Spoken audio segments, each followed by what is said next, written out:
Okay, simplifying radical expressions. This time we're going to be removing variable factors. What that means is instead of numbers, we're going to be using variables, and you understand what that means. Okay, so let's go with x to the 8th, the square root of x to the 8th. Now look, whenever you are raising a power to a power, so like x to the 4th squared, and that's what we're going to be dealing with is squared numbers, okay? X to the 4th squared.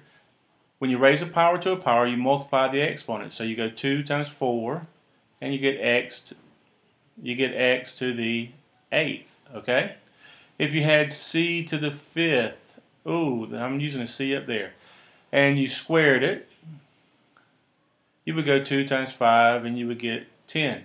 So if when you square a number, you are multiplying the exponents, what would you do if you're finding the square root of the numbers?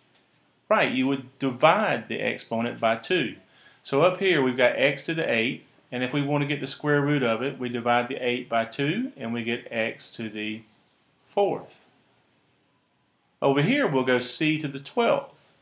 c to the 12th. 12 divided by 2 is 6. What about this one here? What would you do? What would be the square root of 4? 2. And the square root of x plus 5 to the 10th would be x plus 5 to the 5th. Now, we've got a little bit different here. They're not always going to be even exponents that you can divide by 2. So if we've got t to the 19th, we will go and break it down into the largest square number that you can find, t to the 18th, times t to the 1. The square root of t to the 18th is t to the 9th, and you're left on the inside with just t. And what about up here? We've got 250. I'm going to let you do this one. Pause the video, do this one, and then come back to me. So you've got 250y cubed.